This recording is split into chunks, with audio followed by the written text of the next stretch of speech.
वैसे अगर कहा जाए कि ये जो भूत प्रेत आत्मा जिन छलावा कण पिशाचनी ये सभी है, कोई सी भी ऐसी शक्ति जो कि अद्भुत है या डरावनी है या एक्सपेक्टेड नहीं है, ठीक है, वो आपके नज़दीक होती है तो हाँ, थोड़ा बहुत चेंजेस तो महसूस होने लग जाता है।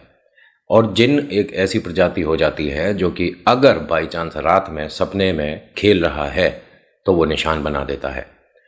ये विस्तार से समझाएंगे किसी प्रॉपर वीडियो में कि कौन कौन सी प्रजाति ऐसी है जो कि आपको अब फिलहाल में ज़्यादा महसूस हो रही है। और मैं गांव और शहर की बात नहीं कर रहा, मैं हर जगह के बारे में बोल रहा हूँ। ये पहले की मानसिकता हुआ करती थी कि गांव में महसूस होते हैं, ये सब गांव में दिखते हैं, ऐसा कुछ भी नहीं है। शहर में दिखते हैं और दिख सकते हैं, पहली बात। अच्छा, यहाँ एक मैसेज आया हुआ है, मैं इनको पहले रिप्लाई कर देता हूँ और कोशिश करूँगा कि आज की वीडियो में आपको बहुत सारे रेमेडीज़ दूँ, बहुत सारी ऐसी चीज़ें बताऊँ जिसकी वजह से नेगेटिव एनर्जी से थोड़ा सा आप दूर रह सकते हो। और मैं एक बात बोल दूँ, कोई पॉडकास्ट वाले की बात को मैं ये नहीं कहता उसकी गलत या मेरी सही, उसकी सही या मेरी गलत, मैं कुछ नहीं कहता। आपकी मर्ज़ी है, आप उसे मानो, मुझे मानो, किसी को भी मानो, कोई फ़र्क नहीं पड़ेगा, ठीक है। लेकिन ये अपनी लाइफ में ट्राई करने से पहले किसी भगत से कंफर्म ज़रूर कर लेना, मेरी भी बात और वो जो पॉडकास्ट में बताते हैं बड़े लोग उनकी भी बात, ठीक है। पहला मैसेज है तृप्ति का, कहते हैं कि नितिन, आप कहते हो कि एक घूंट पानी पीकर सिरहाने अपने बोतल या गिलास रखकर सोना चाहिए, उससे डरावने सपने नहीं आते। बट एक पॉडकास्ट में बताया गया है कि पानी सिर के पास होगा तो आप प्रेत के एक तरह से नज़दीक पहुंच जाते हो और उसको आपके पास आने में ज़्यादा समय नहीं लगता और उसे छलावा कहते हैं। मैं एक चीज़ बोलूँ, छलावा घर के भीतर कभी नहीं आ सकता।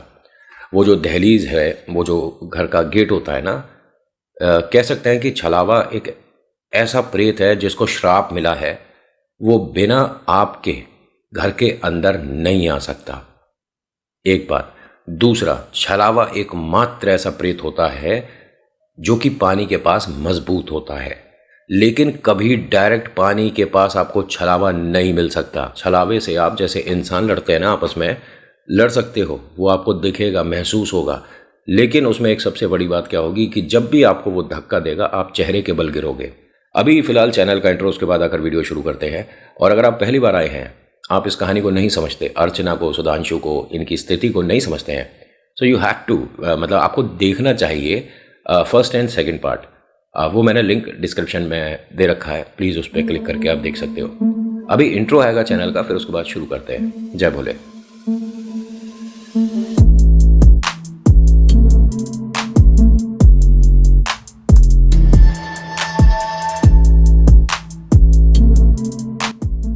होता क्या है कि अर्चना की जो स्थिति थी धीरे धीरे बिगड़ रही थी, उसकी एक्टिविटी ये साबित कर चुकी थी कि प्रेत इसके आसपास है या इस पर खेल रहा है।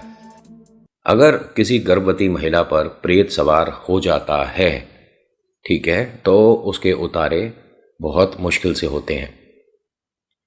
वो फिजिकली वैसे इतनी स्ट्रांग नहीं रहती है क्योंकि एक नई लाइफ उसके साथ जुड़ी है, तो कह सकते हैं कि रोटी बट जाती है। लेकिन अगर प्रेत खेल रहा है तो रोटी ना तो माँ तक पहुँचेगी न बालक तक, वो रोटी प्रेत तक ही पहुँचेगी और गले के नीचे जाएगी नहीं।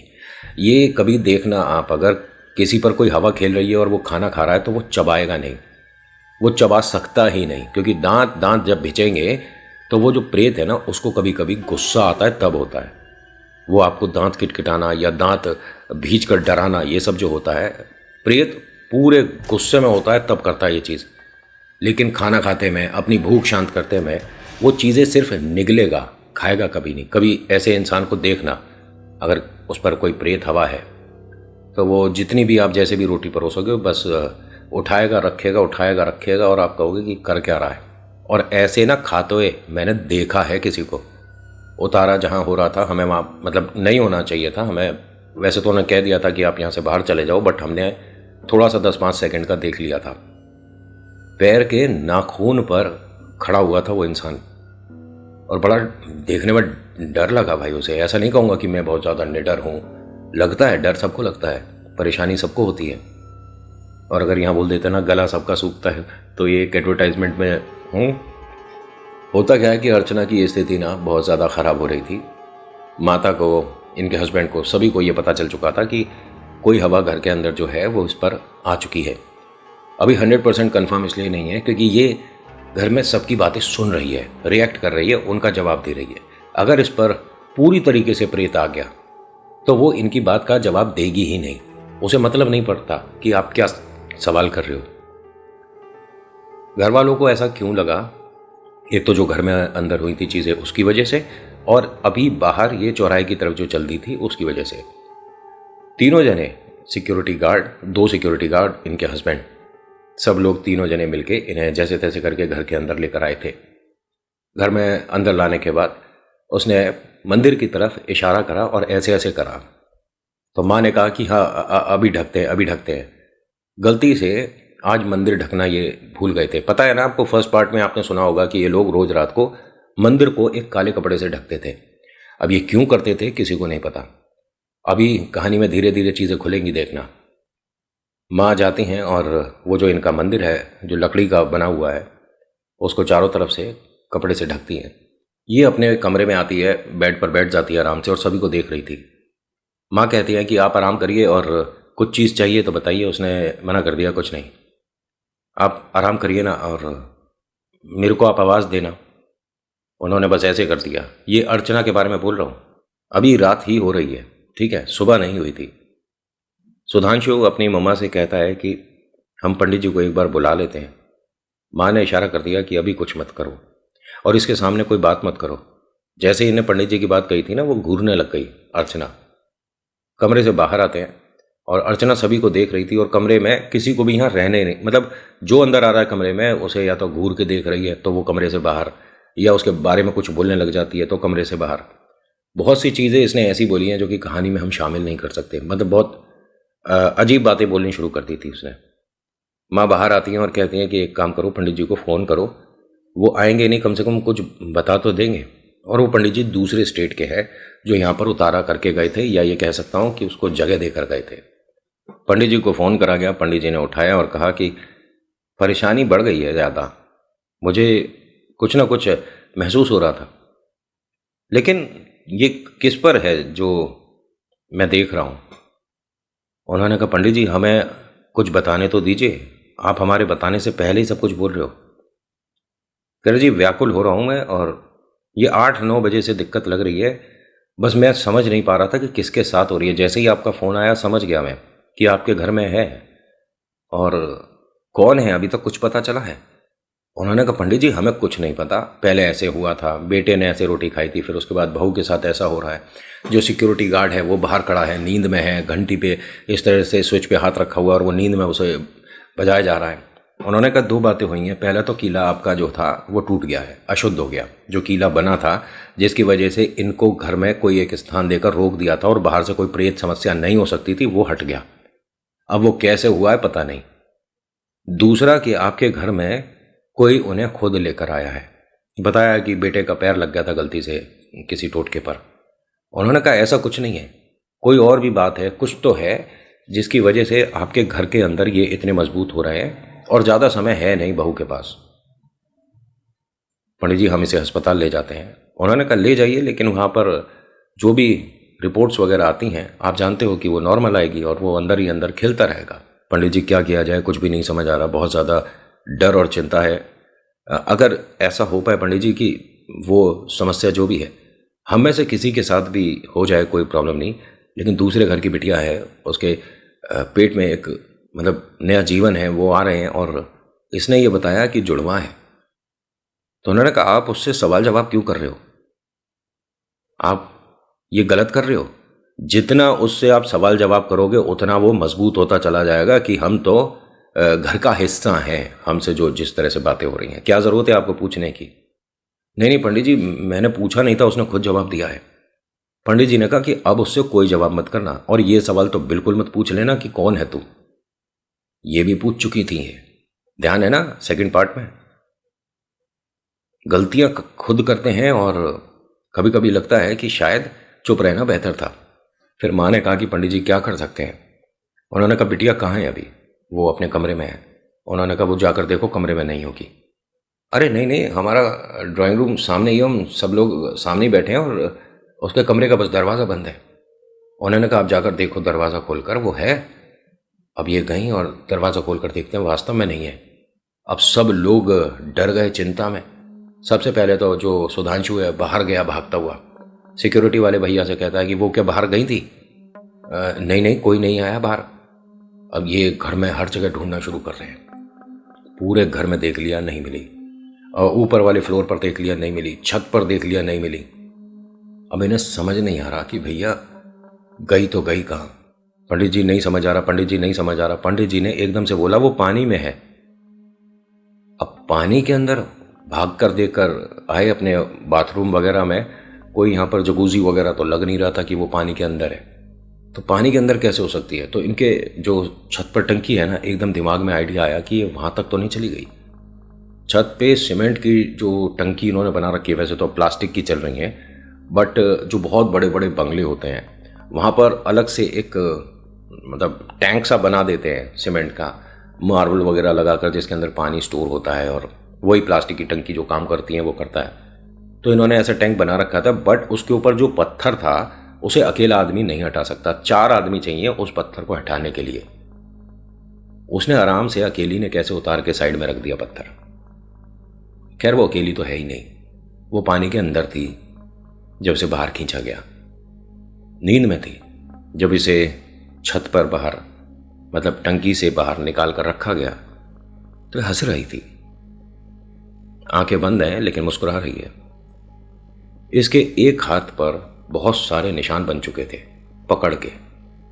इसके गर्दन के पीछे यहां निशान थे, जैसे किसी ने ऐसे इसके गर्दन पे हाथ लगाया और एक हाथ पकड़ा है और ऐसे पानी में फेंका है।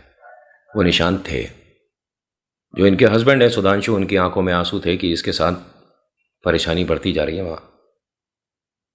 माँ ने कहा कि पंडित जी किसी भी तरीके से आप क्या आ पाओगे? पंडित जी ने कहा कि मेरे आने में तो बहुत देर लग जाएगी, 4 दिन लगते हैं मुझे आपके घर तक आने में, आपको भी पता है। बस ईश्वर का नाम लेकर मैं यहाँ पर कुछ पढ़ता हूँ, आप कुछ चीज़ें बताऊँगा वो बहू के आसपास करिए।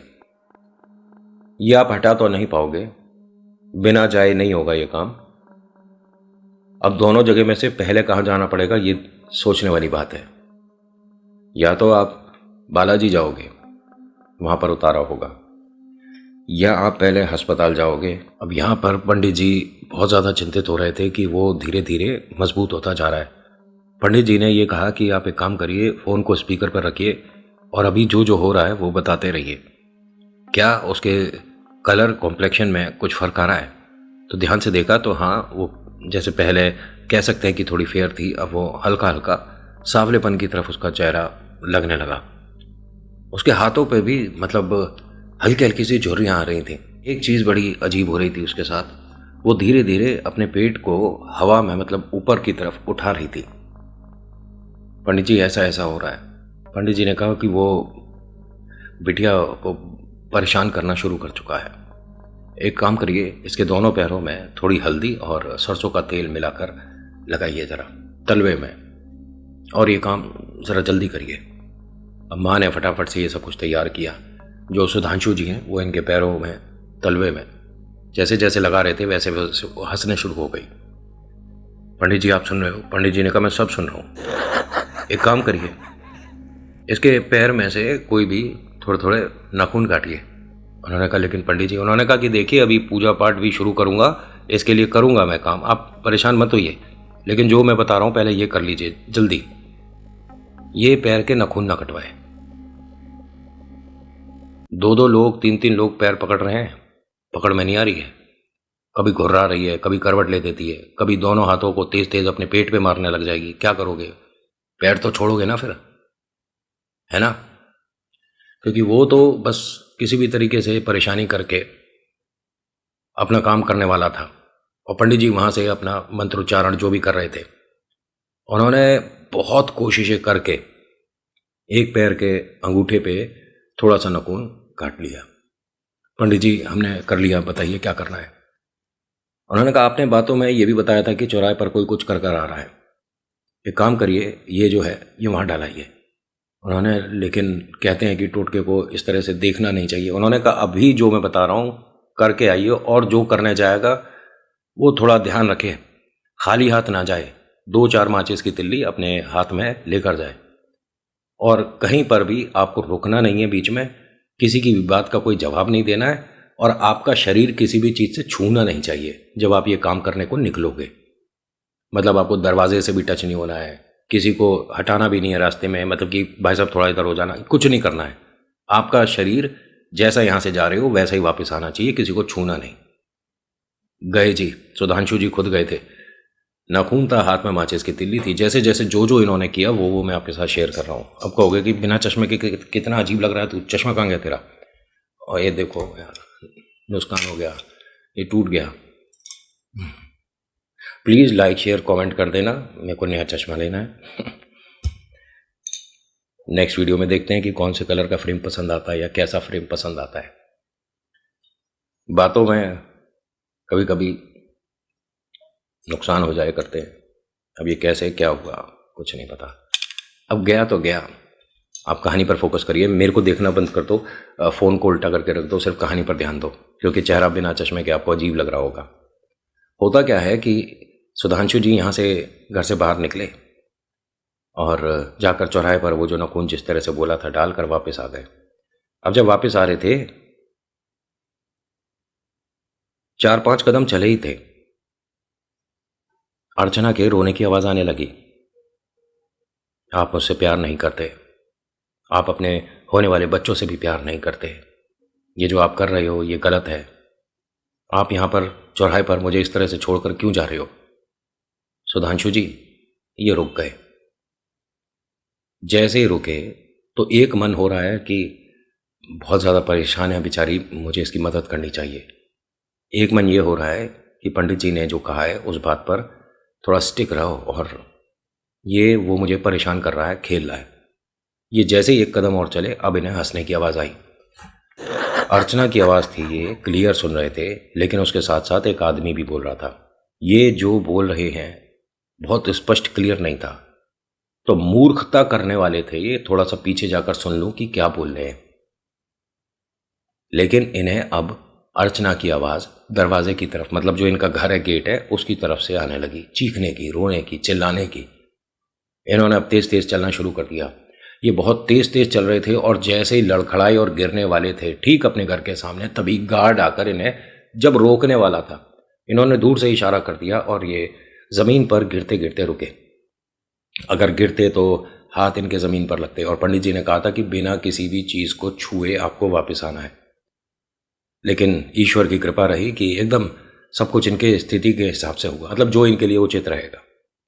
घर में आते हैं, स्पीकर पे पंडित जी थे और कहते हैं कि बेटा किया वो काम? करें हाँ पंडित जी, करके आ गया मैं, और मुझे उसकी सुनाई दे रही थी आवाज़ें, रोने की, हंसने की। उन्होंने कहा वो तो बहका रहा है, परेशान कर रहा है, अभी देखो ये जिस तरह से कर रही थी उसमें कुछ चीज़ें फ़र्क आई हैं। उन्होंने कहा हाँ बिल्कुल नॉर्मल, सीधी लेटी है और सो रही है। उन्होंने कहा सो तो नहीं रही है, उसके चेहरे के हाव भाव देखो। तो वो ना आंखें मिचमिचा रही थी, मतलब आप समझ रहे हो कि जैसे कोई सोने की कोशिश कर रहा है, लेकिन लोगों को बहकाने के लिए आंख बंद करी है और वैसे नींद नहीं आ रही, पलकें झपक रही हैं। इनके जो हाथ पे और गर्दन पे निशान बना था, सुधांशु जी ने स्पीकर पे पंडित जी को बताया कि वो अब निशान हल्के पड़े हैं। उन्होंने कहा और कृपा आ रही है, बालक ठीक हो रही है।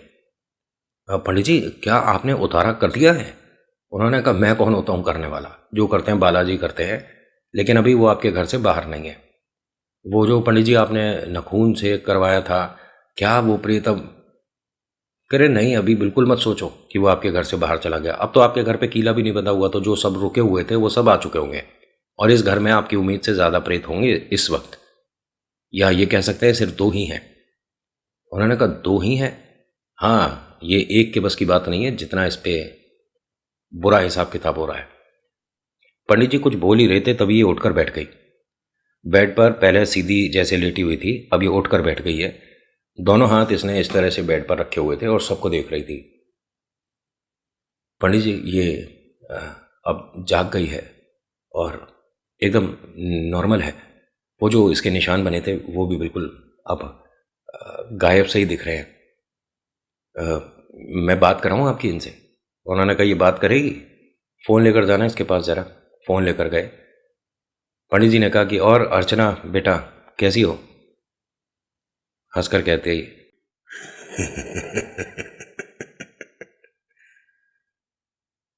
जितनी कोशिश तू कर रहा है, थोड़ी सी कोशिश अब हम भी करें।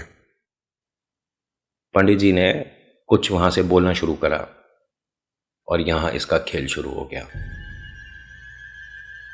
ये एकदम से उठती है। जब तक सब कुछ लोग समझ पाते उतनी देर में दोनों हाथ इस तरह से इसने पीछे बांध रखे थे और कमरे में दाएं बाएं ऐसे ऐसे चक्कर लगा रही थी। और पंडित जी वहाँ स्पीकर पे बोले जा रहे हैं। जो इनकी वो कंप्यूटर टेबल होता है वो रखी थी, हाथ इसके पीछे ही थे और इसने पूरी जान से जितना इसमें शक्ति थी उतनी शक्ति से अपना माथा इस टेबल पे मार दिया। एकदम आते हैं, सुधांशु जी इसे पकड़ते हैं, बैठाते हैं, इसके माथे पे हाथ लगाते हैं। ये क्या क्या कर रही हो तुम, ये सब नहीं करो।